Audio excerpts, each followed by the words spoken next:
This is The Joe Gaither Show on BamaCentral.com.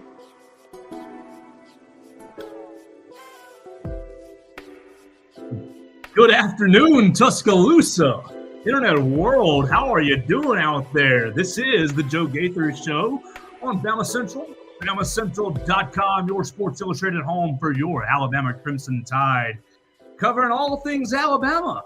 And it's only the football offseason. Is anything going on today? Oh, boy, I think we got some news.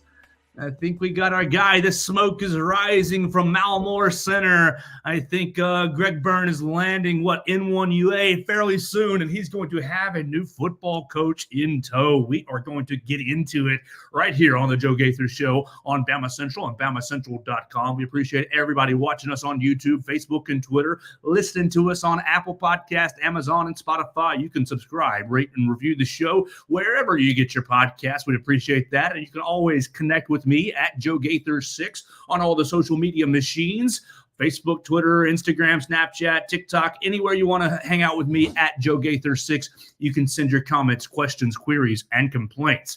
We are going to have a lot of fun today, hanging out with some of our Bama Central buddies. We're bringing on Will Miller to get rolling first, and we'll hear from Chris Walsh here in just a little bit. But we're trying to find out what in the world Greg Byrne has been up to for the last 48 hours and who in the hell is Kelan DeBoer. So without further ado, you can follow Will Miller at RealWB Miller on the Twitter machine. Will, how's your day going? Happy Friday. Well, it's certainly an eventful Friday indeed, Joe. Wild times these last 2 days in Tuscaloosa, and probably more so for a lot of other people than myself. But does seem like there is some smoke building towards the eventual resolution of this aspect of the wild sequence of events that's been opened up by Nick Saban's surprising retirement in the middle of Wednesday afternoon, this past Wednesday. And it seems like the reports are that Washington coach Kelan DeBoer is close. And everybody who knows me knows I've been high on this guy for years. And obviously nothing official yet, but he's one of the bright minds in coaching. He's had a pretty fast rise to even being where he is now, assuming if something happens, he ends up staying. He's had a remarkable career progression either way, and a lot of tremendous success at every stop he's been to. And that's the key that people are going to latch on to. He's got an incredible win-loss record as a head coach. Winning percentage would make anybody envious. And through 2 years at Washington, which is his Power 5 head coaching experience, it's hard to argue with the results he's produced. Heisman runner-up, national title game appearance, Pac-12 title in the very last year of it. He's definitely made a statement in Seattle in a short time. And this is a guy that's resume is pretty decorated. People think very highly of him, players and coaches. So as I said, nothing official. Obviously, we'll have to see what happens, but lots to like about this guy either way. Absolutely. So for those who are living under a rock, here's the latest news. Obviously, on Wednesday, Coach Nick Saban announced his retirement. Thursday happened, a whole lot of scuttlebutt, a whole lot of chasing airplanes and chasing our tail. Today, we are 46 hours from the announcement of Coach Nick Saban's retirement. ESPN, Yahoo Sports, Pete Thamel, Ross Dellinger, and pretty much the who's who of college football reporting is reporting that Kelan DeBoer is finalizing his contract with the University of Alabama, with Greg Byrne and the University of Alabama. Obviously, Will alluded to, there are still, room for that to change, but it seems like Greg Byrne has his man. Chris Walsh joins us, editor-in-chief, founder of Bama Central, joins us today to help us put this into context. Really, Greg Byrne does it again. Chris Walsh, how are you on this Friday? Everybody thought Dan Lanning was the first move, but maybe that was smoke all along. Kelan DeBoer is seemingly on his way to Tuscaloosa. Yeah, I didn't quite realize it when I got dressed today. I'm wearing Washington purple and white, and that was a coincidence. Maybe who knew? But it's definitely, if it plays out the way we all think it's going to now, it would definitely be a very interesting hire And as Will noted, this is a guy who's won everywhere he's gone. Considered one of the up-and-coming coaches. Still relatively young. I mean, he's 49.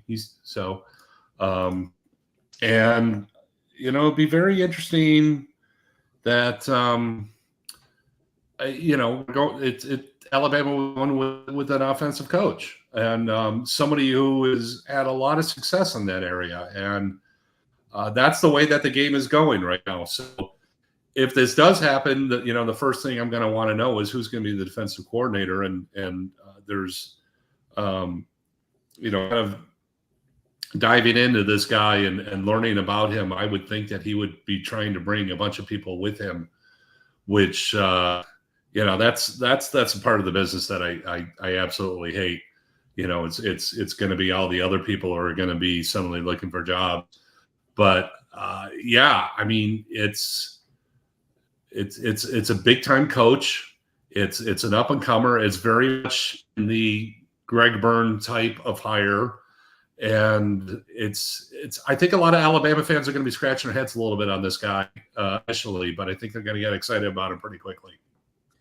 So let's make the obvious comparison. Ooh, and it's not a good one. But the last time Alabama looked for a coach and found a coach out of Washington, it was a gentleman named Mike Price, and that did not work out very well. And so you're seeing a lot of the older Alabama fans reacting to, oh gosh, head coach from Washington, and they're getting flashbacks of Mike Price, who, if memory serves, did not even coach a single game at the University of Alabama off-field scandal. You can blame Auburn, you can blame Mike Price, you can blame whoever you want. He didn't make it to the field. It didn't work out. Why is this different, Chris Walsh? Well, let's start with this. Number one, Washington State and Washington, very different school. So we'll start with that. And it's Washington's in Seattle, but this is a guy who hails from South Dakota, has a family, wife, 2 kids, including a daughter who is on the softball team, which I would assume that the part of the negotiations might include a roster spot at Alabama. It wouldn't surprise me. No, it's very different, and different time, different age, and I don't think you can even begin to compare the two. I mean, Mike Price was known as for his offensive mind too, but he obviously didn't handle the situation correctly, and that was a much different time for Alabama. And just kind of going back a little bit, when you talk about, the penalties or probation, I mean, it was just kind of one thing after another. And really, Alabama had lost its elite status, to be blunt. I mean, it was a good program. It wasn't a great program at the time. It is at the top right now. And, Greg Byrne, I mean, he started. Well, he's been working on this since the day he got to Alabama. I mean, he even said it. He got asked in the first press conference, you're probably going to be the guy who hires Nick Saban's replacement, and that's something that was very much on his mind the whole time. So he had a plan, and I'm sure he had a list going the whole time of, if something happens, what are we going to do, kind of thing. But like I said, he started with a blank slate. He could have called anybody. And I'm sure there were a number of phone calls made saying, we want to know, we want to know your interest right now, kind of thing. When we get to this kind of level nowadays, I mean, I would be absolutely shocked if it doesn't get done and today and finalized. It's just because it's nobody likes to look bad. I mean, look at all the coaches today in the last couple of days who have announced, hey, I'm staying and I got a big raise out of it. That's the kind of culture that we're talking about here. So, the Florida State coach got a $10 million deal today. That's great for him. And, they're investing a lot, obviously, into Seminoles football down in Tallahassee. But that's now kind of the benchmark when we're talking about some of these contracts and all. And, for Washington, I believe it's a $12 million buyout. So Alabama's going to have to, cough up some money. But, this is a program that's been tremendously successful. It's in the biggest conference. It is incredibly appealing. And granted, Washington was going to, the Big Ten. He's going to be able to recruit a totally different kind of player being at Alabama than Washington. I mean, I'm sure he would have. I'm sure he would. I got to be careful how I phrase this because he hasn't taken the job yet. But he'd have great success at Washington regardless. But you can do things in Alabama that you can't do at Washington, and the culture is different here. I mean, I love the city of Seattle, but I wouldn't necessarily call it a college football town. Whereas Lane Kiffin had the great line, telling his dad, when he came down here, it was like, Dad, all they talk about is college football here. It's 24/7. This is it. It's everything here. And I knew Monty because I covered the Tampa Bay Buccaneers when he was there. Really like Monty. So it's going to be a little different. It's going to be a little bit of a shock to him when he gets here and kind of sees what it's all about. But being a guy from Minnesota, I can tell you can adapt, and I'm sure he'll do it very quickly. Well, you brought up several things that I wanted to kind of dive into. And really, first, I love money talk. I love money talk, and I'm fascinated by the way that we're only at 46 hours, and, depending on your public perception, Alabama's offered the job to Dan Lanning, offered the job to Steve Sarkisian, offered the job to Mike Norvell, offered the job to, every Jimmy Sexton client. Oh, did they really offer the job? Or was Jimmy Sexton just basically in his wheelhouse saying, Mike Norvell is a candidate, Florida State. Don't you need to give him a raise? Steve Sarkisian's a candidate, Texas. Don't you need to give him a raise? And whether Dan Lanning was a real candidate or not at the $20 million buyout, Jimmy Sexton, yes, he's the Nick Saban agent, but basically has pitted all these universities against one another. The Greg Byrne line, if you didn't hear it from me, it's not true. So were all these candidates, Will, I'll throw it to you, were all these candidates actually offered the job or actually considered or actually candidates for the job? Or do you think Greg Byrne all along said, I'm going to zero in on Kelan DeBoer and let Jimmy Sexton weave his web of deception around social media, and then we'll get our guy behind the scenes? You asking me that? Sure, perfect. Whoever. The way it works right now, for the most part, because like I said, people don't like to look bad, and so it's not like you sit there and dangle. It's basically phone calls are made, and it's like, we have the opening. Are you interested? Yes or no. And if you say yes, you cannot pull out. Basically, is the way that it works. They never. The job is never. When you hear these, they turned them down. That's baloney. What you do have, though, is very, very crafty agents, or agent in this case, Jimmy Sexton, who is very, very good at his job and is making a ton of money for his clients today. But that's why you see these tweets that are going out of "I am staying," and not even that. It's let's all get excited for next year, And Sark did it last night, and the Florida State coach did it today, and so forth. And it's a very shrewd move, because it's like then the coach has to sit there and say, I didn't talk to him. Did your agent? Yeah. Okay. And you never hear people answer that question kind of thing. So that's the cat and mouse game that we have these days.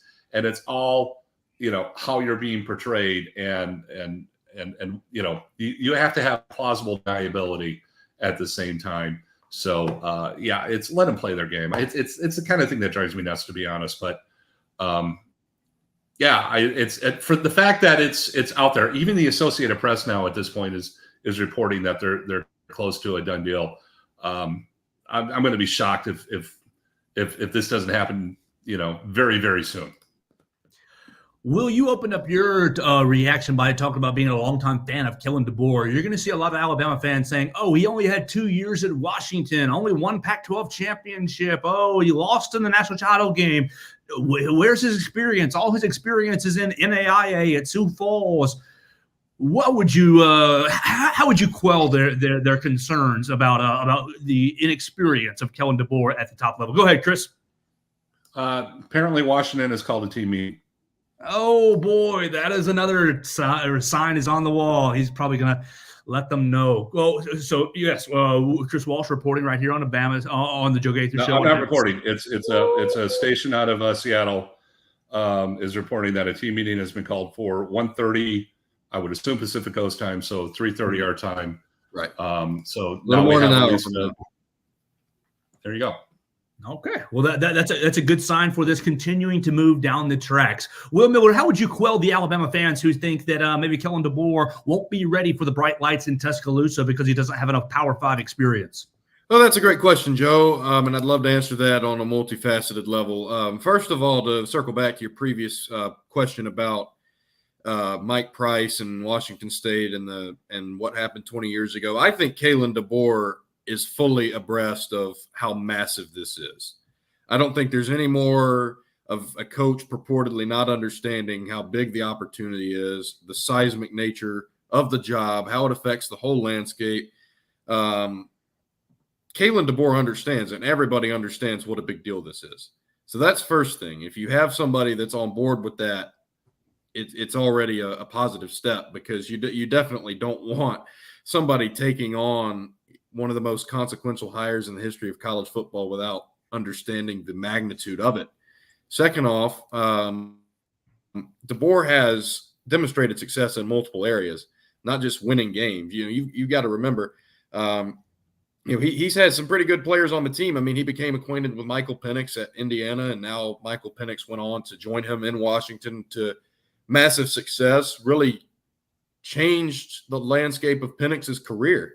Not just Kelan DeBoer's career, not just Kelan DeBoer's perception, but a guy that now is going to be one of the top quarterbacks taken in the draft, a guy that struggled with injuries at Indiana, wasn't always consistent, came to Washington, became one of the best players, bar none, in the nation.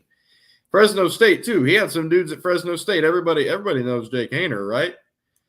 And, he became famous for the NFL draft, the photo shoot stuff right around that time. I believe it was in 2022, but that was his quarterback when they beat ranked UCLA when he was at Fresno State in his first full season. So, I mean, not only has Kelan DeBoer won games, but he has some dudes on his football teams. And it's something that in terms of his ability to bring talent to the team, he has that too. A lot of people are going to have questions about how he's going to recruit, having not been in the Southeast before. And that question is going to remain. It's going to be valid. It's going to, in many ways, hover over what he does in the initial stages of having this job, assuming it is finalized. But I believe he has the tools to answer the bell on that. He's brought talent to his teams. And I think that in terms of winning, he's won. He's brought the players. I think the apprehension is understandable, but you have a guy here that has the tools. And even though he only has 2 years of experience at Washington, he did have great success. He inherited a tumultuous program that was really in a bad way when Jimmy Lake got let go for some off-field things and that had happened there. They needed stability. They needed somebody to right the ship. They chose him. He did the job. And I would say, at a remarkable level. So when someone's needed, he's been there. And I think that he checks multiple different boxes. All right, we're going to answer Everett Osmer's question right here from our Facebook comments. Press conference tomorrow, yay or nay? I would expect if this continues to go down the track at the same rate as we're working, say that we're going to finalize, I would expect a press conference. I mean, Chris, correct me if I'm wrong, tomorrow. I'd say no later than Monday. Okay. They won't. I'd be shocked if they had it Sunday. But I need to get going. But I want to give you all a couple of final thoughts on this real quick. Please. And this will ease the angst of a lot of people in general. Number one, this guy has a reputation, really, really strong reputation for just being a good guy. And that's something, we're seeing that more and more with hires that Byrne has made. He seems to really covet having people that you want to be around away from work, but are also incredibly good at what they do. And number two, Washington won the Joe Moore Award this year. This is a guy who gets it and knows just how important linemen are and people in the trenches. For Washington to do that, that's really, really impressive. I thought there's no way Michigan wasn't going to win that award this year. But When people talk about, running the ball, it's, you got to take advantage of having those big bodies in the trenches and so forth. Okay, there's supposedly he has told Washington officials he's taking the job. It's about to be announced, supposedly. According to Pete, that is a ESPN report. Informed Washington officials he's taking the job at Alabama, and it's also the confirmation of the team meetings coming up at 3:30. It's now Bruce Feldman has got it, and we all know Bruce is terrific. So looks like it's a done deal. So we want to encourage everyone to stick with BamaCentral all day today, because we're going to have a boatload on this, and I'm going to go try to keep up. Thank you so much for your great leadership, Chris. Chris is keeping us all in line here at BamaCentral.com. You can follow him at Writing Walsh for all his work, but really right there at BamaCentral.com. Thanks, Joe. Thanks, Will. Great job, guys. Really appreciate it. Thank you. Please let us know how we can keep rolling. Crazy day, man. Thank you so much, sir. It's Friday. Great. It's awesome. Oh, wow, Will. What a day. And I'm excited. I'm excited about it. I wanted to throw this at you. Nick Saban staying with an office in Bryant-Denny Stadium. Mm-hmm. When that was announced on yesterday with the Reese Davis interview, the Chris Lowe kind of piece that they put out with ESPN, there was a lot of, that's going to create a problem.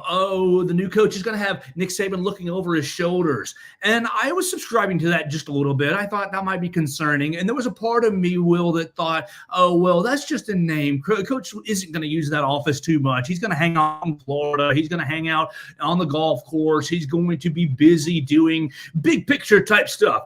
But when you make the announcement, or when you make the decision, as it seems like Alabama has made the decision, to hire Kelan DeBoer, and the number one concern is Power 5 experience and recruiting prowess.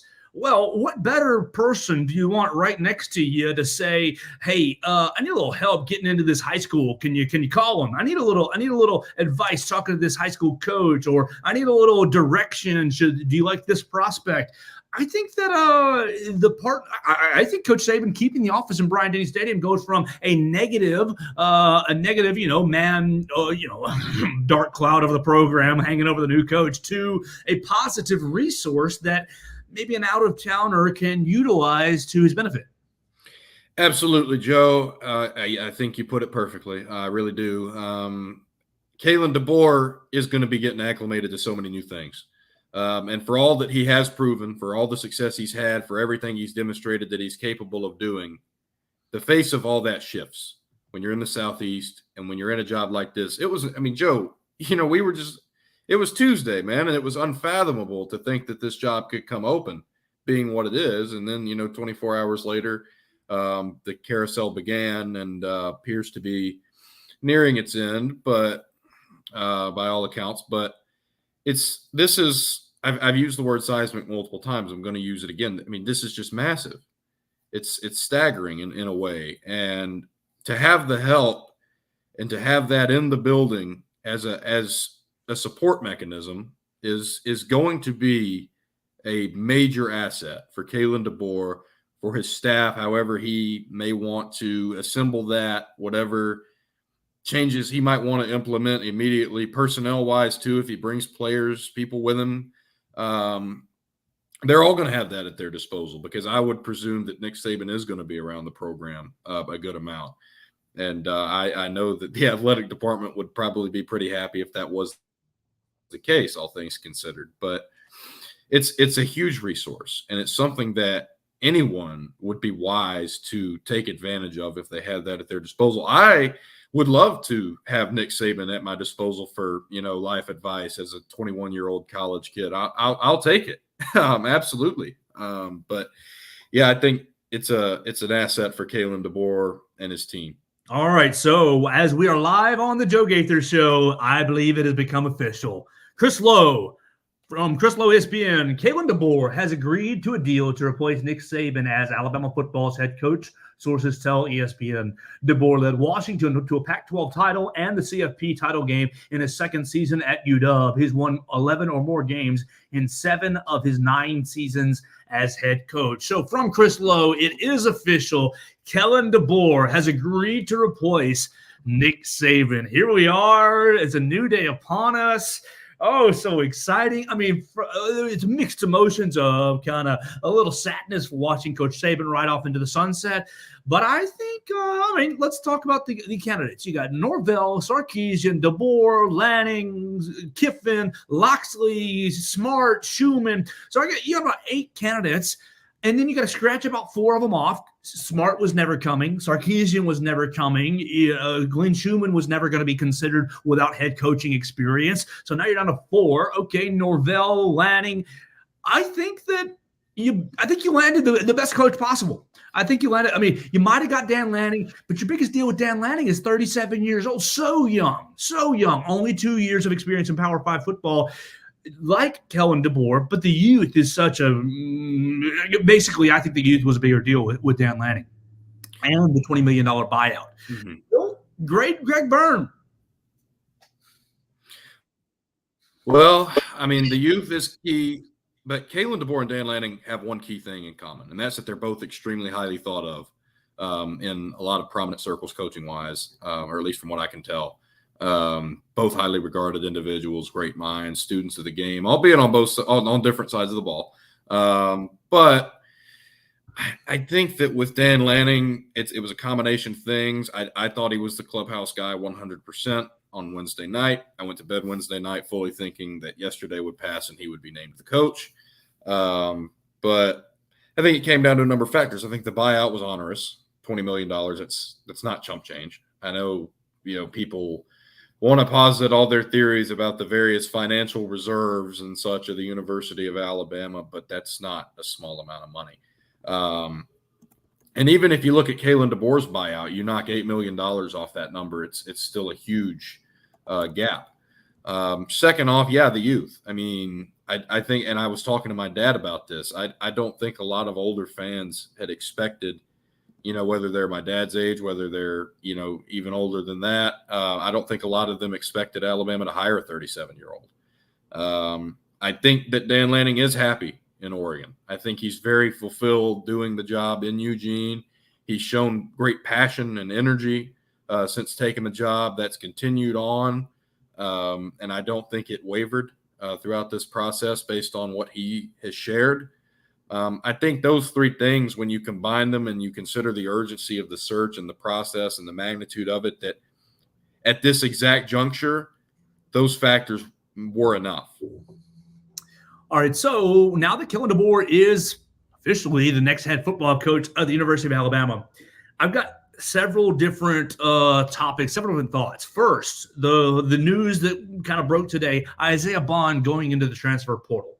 Second, I want to talk about the quarterbacks. You've got Jalen Milroe as your heir apparent, but with a brand new coach, does he open the quarterback battle up to Ty Simpson, Jalen Milroe, and 5-star freshman quarterback Julian Sayin? Third, I want to talk about the defensive coordinator. Do we retain Travaris Robinson as the defensive coordinator? Do we go out? It seemed like there were rumor mills about Coach Saban interviewing DJ Durkin from Texas A&M. Those are my 3 kind of things that I'm sitting in right now, and really just dealing with the transfer portal as a whole. Why don't Will you tweet from your own account the article that you wrote, I believe, that announced his decision that Katie Wyndham put up at BamaCentral.com. So he's going to do that right there. Let's start with the quarterback, because I think that's the easiest place to go. Kelan DeBoer was working with Michael Penix over the last 2 years, and Michael Penix is not necessarily a dual threat quarterback. I know people maybe just see black quarterback and they see, he can run. Come on, let's be better than that, people. Michael Penix had a great deep ball, same with Jalen Milroe, but the skill sets were not necessarily the same. I wonder how much, when Kelan DeBoer comes, Will Jalen Milroe be automatically slid in as QB1, just like he was, after the Ole Miss game this past season? Or will Kelan DeBoer come into Tuscaloosa and say, you know what, it's a new day, guys. Every job is open. Show me what you got, Jalen Milroe. We're running this new offense. Maybe Ty Simpson or Dylan Lonergan or Julian Sand runs it better. And if so, you're at the mercy. It is what it is. What do you think happens with the Alabama quarterback position over spring practice? Well, Joe, first of all, I do want to point out something that could bear weight. That being that Michael Penix's most underrated attribute was the touch he could put on the ball, the accuracy that he had in the intermediate range, the short intermediate passing range. And that's something Jalen Milroe is well documented to struggle at times. Now, a big part of the offense goes through succeeding at that, because you're not going to do a whole lot if you're throwing, these routes over an intermediate distance and they're not being caught or they're not on target. You're going to stall very quickly. So that could be of significance. We'll see how good the other candidates are at that. I expect Milroe to be the clubhouse guy as the anticipated starter. I expect he will improve because I think the talent is there from seeing him play. But that's an attribute he's got to shore up. And if he does, I would think he would end up being the guy. You have Julian Sand coming in that a lot of people are obviously very hyped about. He's been on this program. But perhaps he needs the time to develop, especially with everything being so new around him. I mean, you got to remember, this is not who he committed to. This is not who he was recruited by to come to Alabama. That's another big point for him. Dylan Lonergan, who knows what he'll do? Will he play baseball? Will he not play baseball? He's recently said he was undecided before all this went down. He said he had full intention to play both football and baseball. What will he do? How will that affect his career on the football field? There are a lot of questions, but I don't know how Kelan DeBoer is going to approach it, because truthfully, you don't have Michael Penix Jr. anymore. But what you do have in a guy like Jalen Milroe, and Ty Simpson, by the way, is a very talented football player. I fully expected he would transfer. I was surprised to hear he didn't. I think it's an admirable decision to say, I'm going to stick it out over here, see what happens, let the chips fall where they may. That's not the win in Rome attitude right now. And by no means is that the prevailing sentiment across college football. But in Jalen Milroe, you have a guy that finished high in the Heisman voting, ended the regular season with a lot of people regarding him much better than they did in September. And I think that may be the understatement of the century, truthfully, Joe. So look to him to be the prohibitive favorite, but who can be certain? So much new, so many changes. Program is getting a facelift of sorts. And so really you're not sure of anything right now in a moment like this, but those are the breakdowns I would have. I would expect Milroe to win the job, but can you really be 100% certain of anything after what's happened this week? Yeah, I think it's a wild time. I think if I were Kelan DeBoer, I would come into campus and say, Jalen, I know you're super talented. I know you're super, and he is super talented. But I would open everything back up. I know that, Caleb Downs, Malachi Moore, you've got some established players already in positions in Alabama. But what better way to start off your, Alabama tenure by basically saying, you know what, we're going to foster and create a culture of competition. So everybody's got to win their job back over again. Let's talk about somebody who just hit the transfer portal this morning, Isaiah Bond. Isaiah Bond announces he's going in the portal. Well, he doesn't announce our man Nick Kelly and several Matt Zenas, several reporters have announced that Isaiah Bond has put his paperwork into the transfer portal. Are we concerned? I'll get you to respond first, just to Isaiah Bond, and then I'll tell you my thoughts on that. This may well be just to test the waters. Isaiah Bond would be one of the most sought after players in the portal if he stayed, and we don't know. He might well stay, but he had great chemistry with Jalen Milroe all of last season, and that's something I'd love to highlight here. He had great chemistry all year with Isaiah Bond, and Burton was a connection on the deep ball routes for Jalen Milroe, but so was Isaiah Bond. Those types of routes where Jalen Milroe's at home really helped grow what he had with the wide receiver room, and Bond was a big part of that. We saw what it culminated in. It's no secret, 4th and 31. It was the craziest thing I've ever witnessed in person in my entire life. And that was a result of that. So if Isaiah Bond leaves, Jermaine Burton has already said, I'm moving on. I'm going to test my future waters at the pro level. Now, if you lose Isaiah Bond too, that's most of Jalen Milroe's long ball chemistry right out of the program right there. And that's massive. So obviously it's important for Alabama to keep Isaiah Bond if at all possible. And I'm sure that will be worked on to the extent that it can be. You remember when Kyra Lewis went portaling briefly in the summer of 2019 or in 2019 after Nate Oates was hired. Ended up coming back. Not much was made of it because that season ended up being canned because of the pandemic, unfortunately. But Kyra Lewis, people were raising the alarm bells about that when Nate Oates had been hired and he didn't have Power 5 experience. Like, oh, the good players are going to transfer out with this guy, so automatically he's going to be a bust. That's what people jump to. And I'm sure that a small pocket of the fan base here will jump to that as well. With Kelan DeBoer and Isaiah Bond and any similar moves that might happen. But your number one, that's all speculation, hypotheticals. Your number one priority if you're a stakeholder in the Alabama athletics department is, other than, finishing this deal, getting all the ducks in a row there, is going to be to retain players. And he's going to be one of the faces of that. Why don't I take a different track? I know Isaiah Bond, he is the 4th and 31 gravedigger hero. And yeah, he was a nice deep threat. He caught the touchdown pass to open the second half against Tennessee.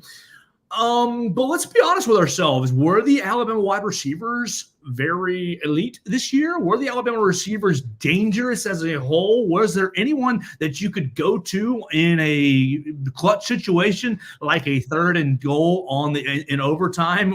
Jermaine Burton runs his route 2 yards short, 3 yards short. Now, Isaiah Bond is going to be highly coveted in the transfer portal. But if you had to choose, wouldn't you much rather re-secure the commitment of Ryan Williams than let Isaiah Bond get on out? I mean, Isaiah Bond, he's a good player. He's a good player, deep threat.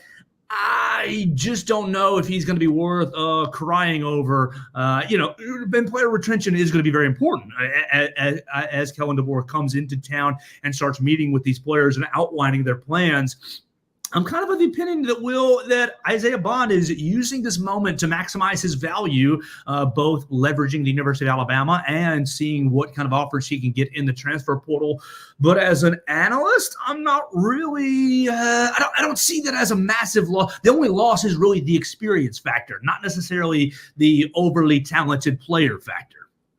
Well, I do think he's really talented, better route runner than I feel he's gotten credit for. Obviously, he can catch. We know that. We know he is willing to be on the other end of those high leverage passes down the field. But he is exploring. I mean, whether it's for leverage or for something else, he's exploring. This is a process where he's going to be fielding interest and understanding, or hopefully if he's hoping he'll understand what that interest is and how to go forward. Whether that's remaining at Alabama, which I think is possible, or leaving, which I think could almost be considered equally possible at this juncture. A lot of uncertainty still. Ryan Williams decommitting very soon after the retirement announcement came down. And that kid is a stud. That I can tell you. You look at what he did even alone in the state championship game alone. That kid is an absolute stud. Blue chip recruit of all blue chip recruits. And regardless of who had him, losing him hurts. And if it's possible to get him back, that's something that's high priority, especially given his reclassification that he had previously announced before this. And I do think that time will be devoted towards that end, towards that goal. But he would play immediately. He'd make an impact on the receiver room. Who knows how that would impact Isaiah Bond? But leverage-wise, I don't know. You could be right. A lot of people would say that's a sign of the times, right? But we'll just have to see. I could see him returning at this moment. I would I would be hard-pressed to predict he leaves if they sell him a good enough pitch on this new system that they're going to have and this facelift for the program like I was talking about. I think he would possibly stay.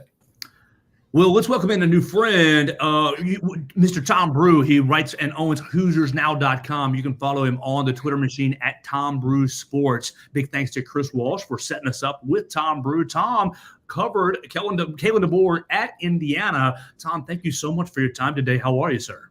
It's my pleasure. Thanks for having me on, guys. Absolutely. Ready for a basketball game here in a few hours, but happy to share some Kelan DeBoer stories with you real quick. So. Well, I really appreciate your time, and really here in Tuscaloosa, we are just getting to know Coach DeBoer and trying to figure out really what makes him tick and what he's all about. Obviously, we noticed the great record, the great head coaching record, and we saw him take Washington to the national championship game this year. I'll just open it up to you and ask your experience with Coach DeBoer during his time at Indiana, and maybe your impressions of the hire and the fit at the University of Alabama. Well, obviously, he's been an ascending star for many, many years here. He had enormous success winning national championships at the NAIA level, and then when he wound up as the offensive coordinator at Fresno State, a lot of people were thinking, I wonder how well this would translate, to a bigger market type thing. And he obviously did very well there. And it was a huge get for Tom Allen to hire Kelan DeBoer as the offensive coordinator here at Indiana in 2019.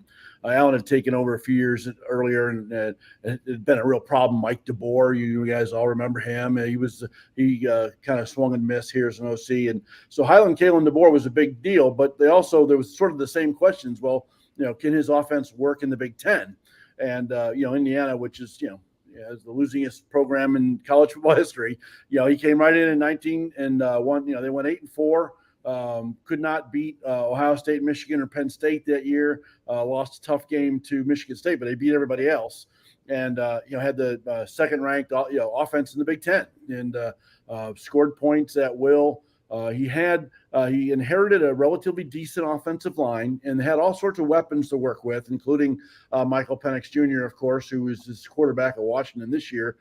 Michael played about 7 games that year before he got hurt, and they were a heck of a team together. They could throw the ball. That year, Indiana had a lot of good wide receivers. Nick Westbrook, who plays for the Titans now, was on that team, and Watt Fillier, who's a great slot receiver, and Ty Freifogel, all of them 1,000-yard receivers in college. He had weapons. Peyton Hendershot, who's a tight end with the Cowboys, was on that team. Stevie Scott, good running back. So they could really move the ball, and they really did well. And what people really liked about what he did is he had that sort of Belichick Saban mentality of, right, let's find their weaknesses and exploit them. And he really did a good job with that. Like, even against superior talent, they found ways to move the ball, found ways to score, and they really did a great job. And of course, Jeff Tedford was his head coach at Fresno State, and then when he resigned, they immediately came calling for Kelan to come back to be the head coach. So Indiana only had him for a year, but I really got to know him well that year. I mean, I was the one actually who broke the story that he was going back to Fresno State. We still converse now and again. There's a lot of Indiana connections on his staff at Washington. Nick Sheridan, who former Michigan quarterback, who replaced DeBoer as offensive coordinator, has been his tight ends coach out there. Obviously, Michael Penix is part of that. William Inge, his linebackers coach, had Indiana roots. So all that was a lot of fun, and we've kept in touch. And I was obviously a big fan of Washington this year, watching all of that go on, and certainly was rooting hard for an Alabama-Washington final. Didn't happen, but I think obviously replacing Nick Saban is impossible. But I think this is a good hire.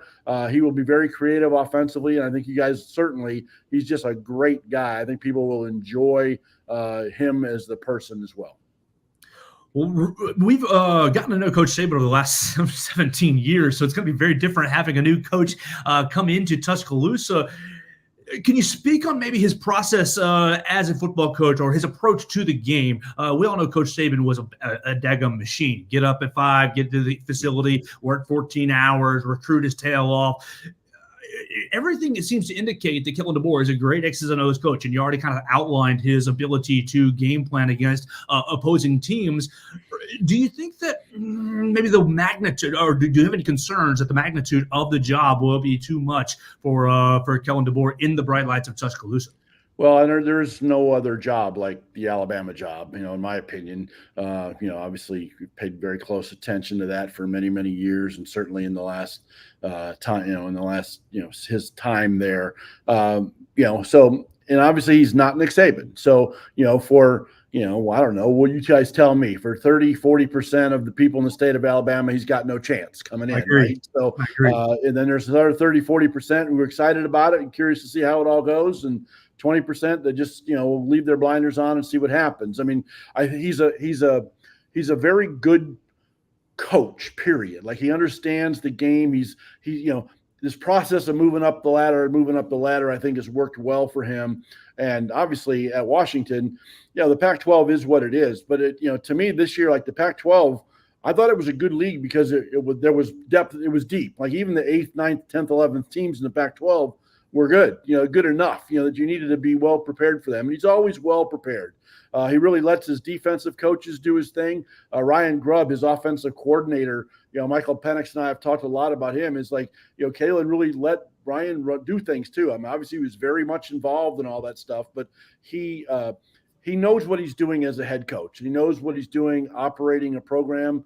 And then of course, keep in mind too, which I think will be good and helpful, is that David Ballou, the strength and conditioning coordinator, he was with Kelan at Indiana too. So he understands how Kelan and David will like to work together. They've already done that. So I think that part of the transition, I think, will be very good and very easy. And I think when you have a chance to talk to David about the type of person and the type of coach Kelan is, he's going to rave about him too, because I know they were really sad to see him go, because they got one good year out of him, and obviously that following year they ran his offense. Nick Sheridan ran it, but they still ran his offense and went 6-1 with the only loss to that Ohio State team, that lost in the national championship game. And so he's certainly, I think, got great credentials, and I think he'll do well. And hopefully, just the Wolves will just let him do his thing. And I'll be real curious to see who he hires, though. I think that's going to be a real important part of all this. Absolutely. And maybe the last thing I have for you, Tom, and I really appreciate your time. We're talking to Tom Broom of HoosiersNow.com, covered Kelan DeBoer during his time as offensive coordinator. You can follow him at Tom Brew Sports. The biggest concern I've heard over the last 48 hours, every time his name has been floated from the Alabama side, is, can he recruit? Can he get to know the South? Can he get to know people in the South and bring in talent? Obviously, we hit on it early in the program. Having Coach Saban kind of hanging around might help that. But what do you think about his ability to get to know just people as a whole? Obviously, Alabama kind of recruits itself to a degree, but just his people skills and how that relates to recruiting.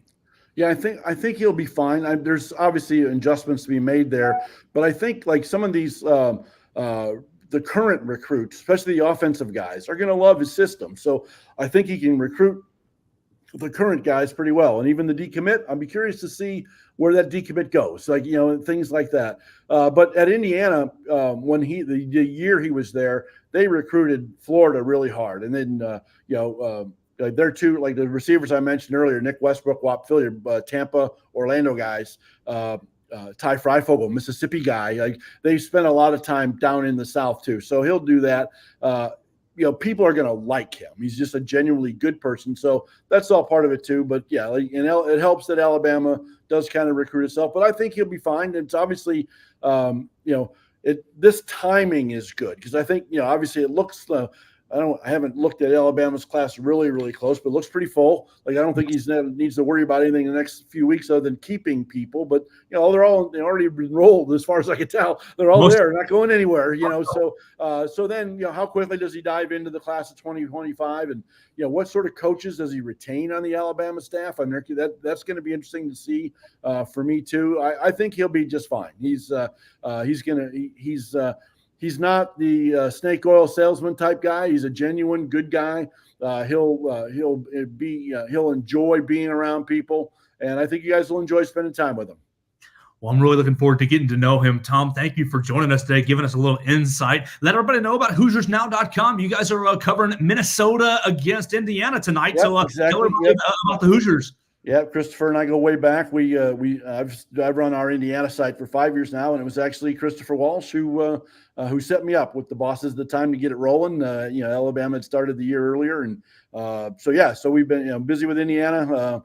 Football changes here as well, a new head coach here as well, and obviously basketball is what drives the bus here. So Big Ten game tonight, and looking forward to that, and heading over to Assembly Hall in just a matter of minutes. So.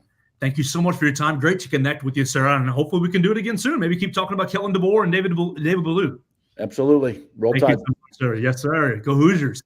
Let's keep going, Will. I really appreciate Tom Brew joining us, giving us some insight on Kelan DeBoer. Covered him when he was the offensive coordinator right there in 2019. Make sure you go give Tom a follow at Tom Brew Sports. Let him know that you appreciate his insight on the new head football coach at the University of Alabama. All right, so we hit on the quarterbacks, what he might do with Jalen Milroe, what he might do with Ty Simpson or Julian Sayin. But let's talk about defensive coordinator, because Tom just alluded to it right there, saying that the next step is who he's going to hire. The rumors that I was hearing about an hour and a half ago, and I want to reiterate rumors that I heard about hour and a half ago, was that the coaches were being pulled in for a meeting. And I assume that meeting was to announce, hey, we're going in this direction. Get ready to, I guess, pitch yourself to Kelan DeBoer, or get ready to make your decisions on where you want to coach next. Do you see Travaris? I mean, look, Travaris Robinson was instrumental in recruiting this year's class, the 2024 class. And every time you talk to defensive backs at the University of Alabama, they are quick to praise T-Rob as being a great people person, as being a person who helps develop them on the field and challenges them off the field as well. So my first thought is, going back to earlier in the week with Kevin Steele announcing his retirement, and I thought that was a big deal, was, they're just going to replace Travaris Robinson. That storyline's been glossed over, obviously, with Nick Saban's retirement. But do you see, now that we have a replacement in place, Travaris Robinson is the obvious choice, or Kelan DeBoer, will he go off the board? Will he bring somebody in from Washington? Not very great defenses in Washington. What's your feel on who he's going to bring in as defensive coordinator? Well, I no longer feel T-Rob is a shoo-in, which I did Monday night when Kevin Steele announced his retirement and Nick Saban was still the head coach. The complexion has changed dramatically since then, as goes without saying. But T-Rob's a guy who has tremendous upside. He's been an SEC coach for multiple years, multiple different stops: Florida, South Carolina, Alabama. He's well traveled in this league. He is a good recruiter. He's a good developer of on-field talent. I think, like we discussed with some of the growing pains and learning curves for Kelan DeBoer, T-Rob could be a tremendous help for that. He has the lay of the land, and I feel, could be ready to step into this job and an enhanced role with the defense. Like I said, a lot of years in the league.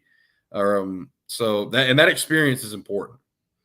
When you're Kelan DeBoer and you don't have SEC experience, having SEC experience surrounding you is major. And that's what he is. That's what T-Rob is. So I still think he would be a good pick.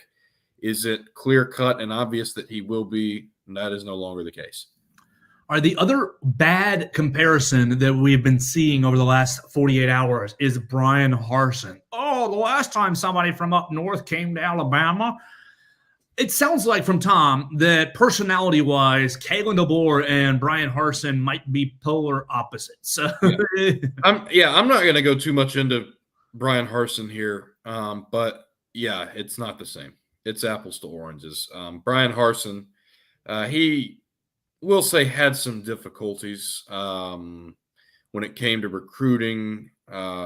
He did not appear to display a level of intensity towards recruiting. He did not seem to do that. Connections-wise, that's a big hit. And that was only one aspect of why it didn't work.